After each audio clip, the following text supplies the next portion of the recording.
Never have enough time to play it all. You know everybody wants to walk in someone else's shoes. Everyone's forgot who they are. Such a crime. Welcome back to the Otter Creek in Rio Grande and another building Maroon Creek video, specifically the deck girder bridge that's going to go right in here. I know in the previous video I did a lot of talking, and I'm going to try and do less talking in this video and more working. As mentioned, I can't really make the decision of exactly where the bridge begins and ends until I figure out kind of what the terrain looks like on either side. So I kind of literally have the left and right limits of what the bridge is going to be.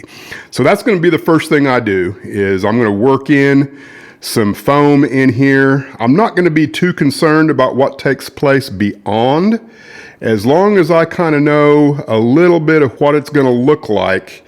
You know, that's the primary thing, and then I can get serious about doing some things with the bridge itself.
I think I've got all the information I need.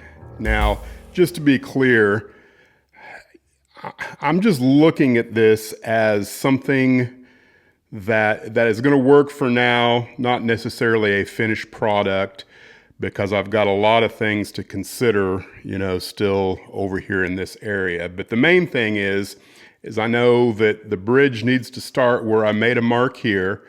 I know exactly where the center of the trackage is here in relationship to the bridge, and then I've got the beginning point here. So I now know exactly where the bridge needs to be notched out to create the deck portion of the bridge. So I think that's the next step.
it worked at least as well as I thought it would.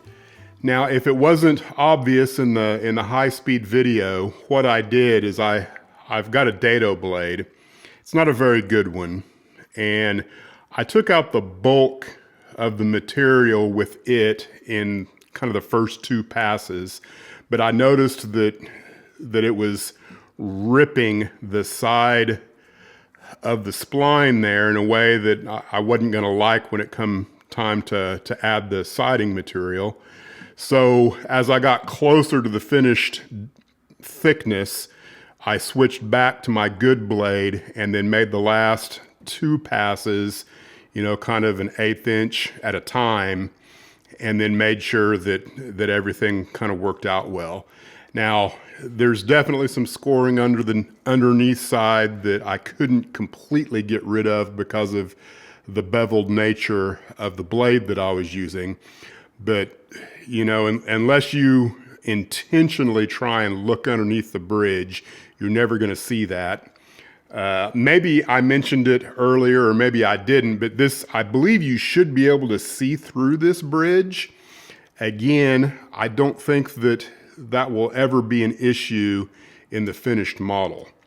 Now, right now, I gotta do some experimentation and a little more research on the bridge itself and kind of come up with a happy medium between what the bridge looked like, how it was actually built, and what's pleasing to the eye. I think my goal is to create multiple bents out of foam and just kind of go from there and just standing back and looking at it and going, could it really work that way or not? So I think that's the next step, is to create some foam bents.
There's an idea of what I think it should probably look like.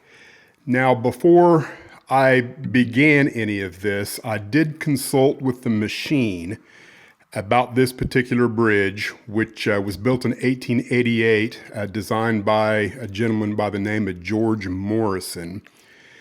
And I also looked at Google Earth, and best guess is that the bents, which are actually, I guess you could think of them as piers, were about 30 feet apart from each other. And, and that's exactly what I've done here, is I've got these essentially at 30 feet, but because I've got track running through here, I wasn't able to get a perfect 30 feet at intervals.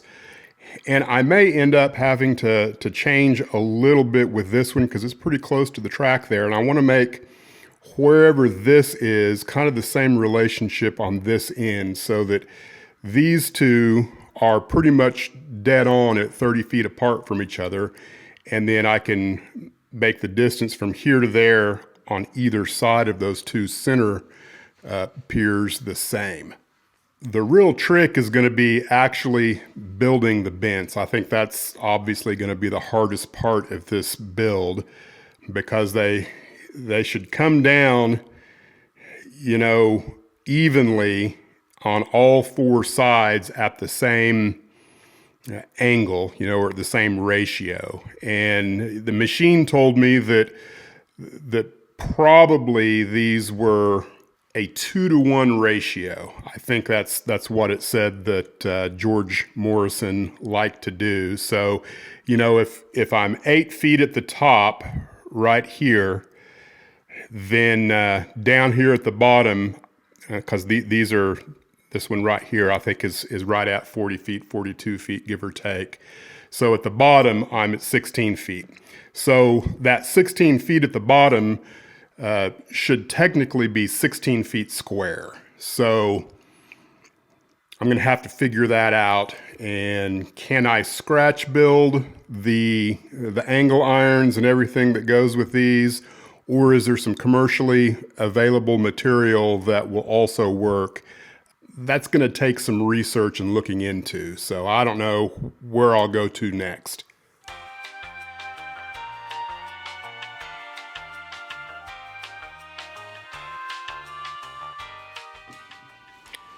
I don't normally do unboxings on the channel, and if you've been around and watched most of my content, you probably know that already. Now, occasionally I will unbox something if it's either a gift or something that has been purchased for me out of the goodness of someone's heart. And that's kind of what this is about. Alan, I'm not going to attempt his last name, but the owner of Empire Trackworks has decided to gift me with some custom-made turnouts. And so I'm going to unbox this and take a look at these turnouts and hopefully be able to make use of them in the way that I think I'll be able to. So enough blabbering, and we'll see if I can do this without cutting myself.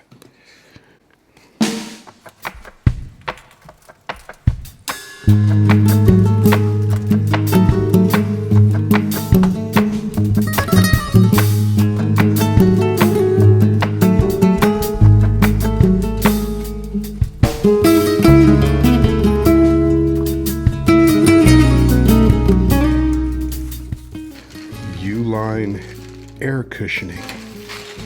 You can never be too careful.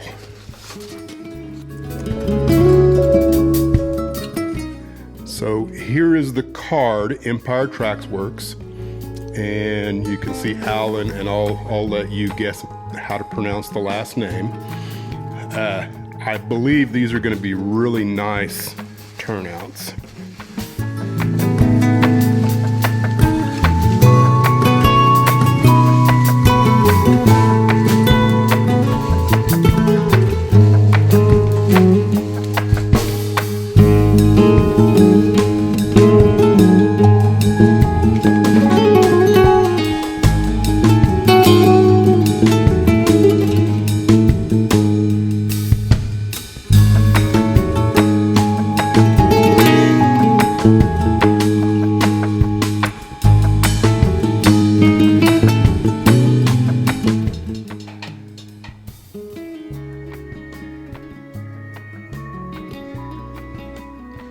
See right here, there's some tabs soldered.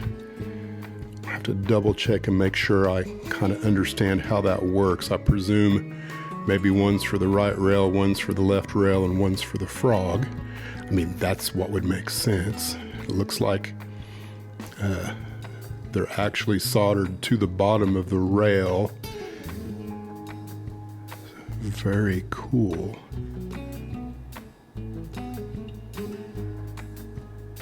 I like the added extra cross tie up there at the top.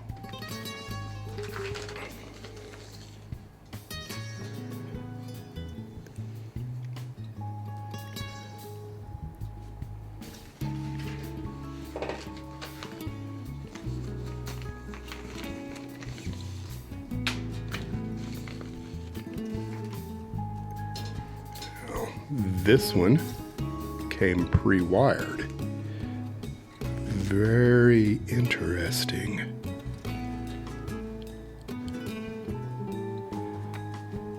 Just a matter of knowing where you want the hole in your plywood first. Now, two of these should be extra long so that I can make a crossover. Looks like he may have made all of them extra long, all of the number 8s. These will be number 6s, I believe, and these others will all be number 8s. And he included one with the wiring. I guess that's probably an option that you can get when you order, is pre-wired, and then you can see the others just have the tabs on the bottom. Some are soldered, maybe some are not. Very nice. This is going to save me a lot of time where I have all of these turnouts planned for is in the Cloud City area, and that's going to save a lot of time because the track work I have planned there is kind of a theory at this point.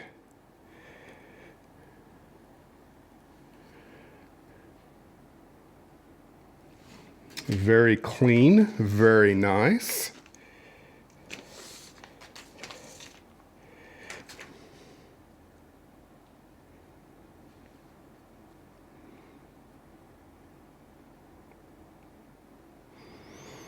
I'm looking forward to kind of moving these around in Cloud City area and figuring out what I need to do with them. So what this means, of course, since Alan has been as generous as he has, I'm probably going to get sidetracked from, focusing on Hell Gate and do some work, at least temporary work in Cloud City.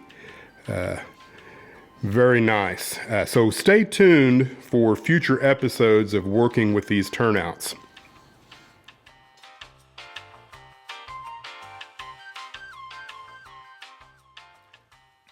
Since I can't work on the bridge right now because I don't really know exactly what's going on, I have ordered a few things off of eBay that will help me make a decision hopefully in the future.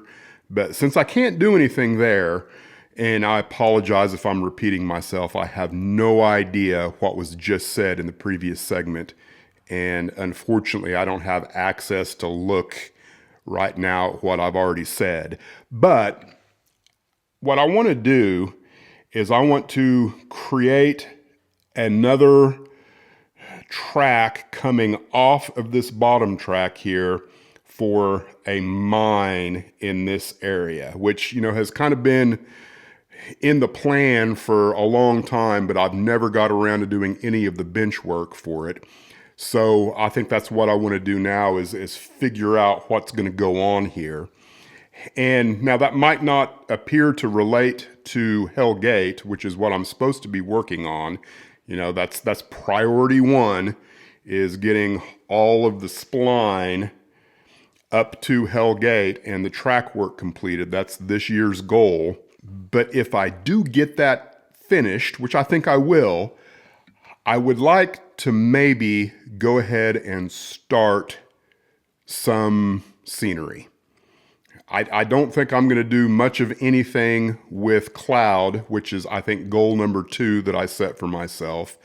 I may just manipulate and do things a little differently than I have planned, but I think this is the area that I would start scenery first. And so I can't really do anything in here until I kind of know what the fascia is going to do. So that's going to be the first thing I do, is figure out what's going on with the fascia.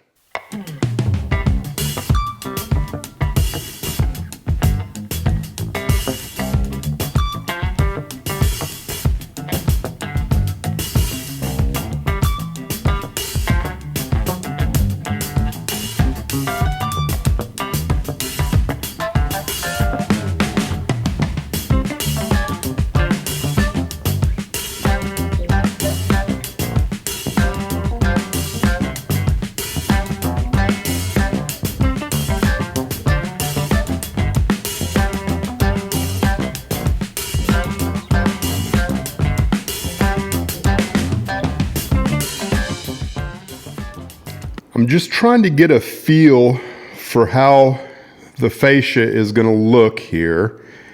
And with an understanding that there will be a bridge here and a river that runs through here connects with this river, which will be at a lower elevation. I'm just trying to get a feel for everything, make sure that there's no glaring problems in there. And of course, there's going to be a mountain that comes across here, more of a ridge line, I think, than if I can get away with it, than just like a big, round mountain. I'm wanting something that looks a little more like a ridge. So let's take a look at the other side, which is really where I'm trying to focus my energy at the moment. I know there's a lot of clutter right in here, and it might be a little hard to see, but if we have the top of the mountain through here, it's going to come down, interface with this track, and then somehow also interface in here. And so this area between here and there is where I want to come from, somewhere up here with a track for the mine. And I've been using this over here as a mine in that area, which I've known for quite a while is just really too big for the space that's over there. So I'm going to mess around with that. And the first thing I really need to do is figure out how I'm going to create bench work for what's going to go in here. This needs to be, at least some of it needs to be 1/2-inch plywood. And then I'm not entirely sure what I'll have the sub road bed made out of coming off of, the track up here. So I'm going to figure that out.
Operation Cardboard template is complete, and it worked pretty good.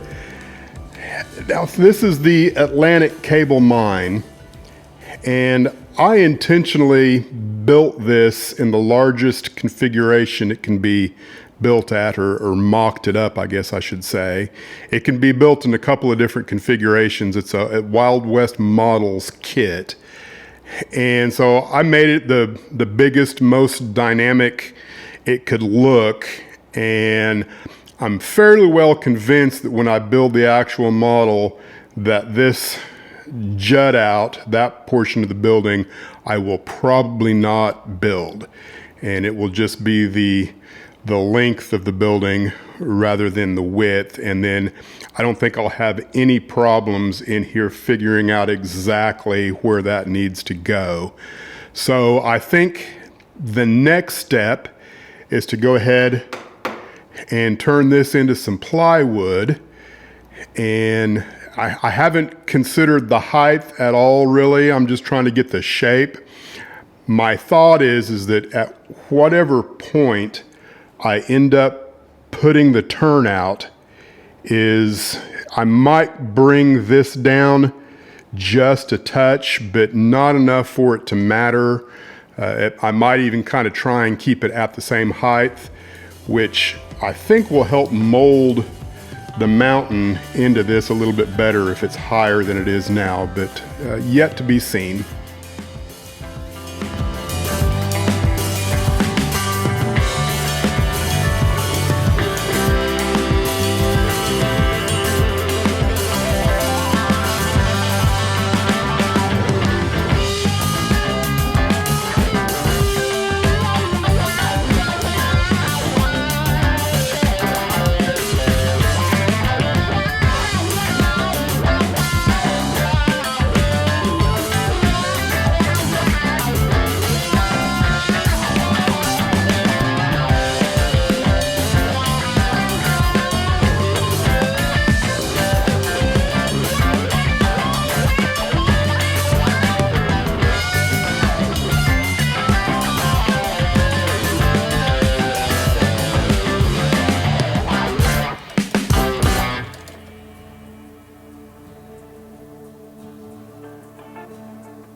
I think this is the last little thing that needed to take place in the Maroon Creek area as far as bench work goes. Now there are a few things that I will need to do concerning, where the track comes through here, height-wise. I think this is where it needs to be. I just need to make sure that I've got good support underneath everywhere. Right now it's just kind of, put in there and then take it back and look and see if it's going to work. And I believe everything's going to work. Just a matter of shoring it up. Now, the actual mine here, like I mentioned before, the back side of that, I don't think I will include when I actually build the kit. So this can all move maybe just a little bit further back. But the actual mine, the Atlantic Cable Mine, there are a few pictures, and so I've done what I could to kind of recreate that, and I'm not entirely sure how it's all going to work with the larger scene, but right now this is kind of what I'm looking at, and do like I always do. I will look at that for the next few months and kind of formulate how I'm going to go about doing it when the time comes. Well, I think that's going to wrap it up for this video. I've got lots of things in store coming up, plenty of work to do. Thanks for watching the Otter Creek and Rio Grande, and we will see you in the future.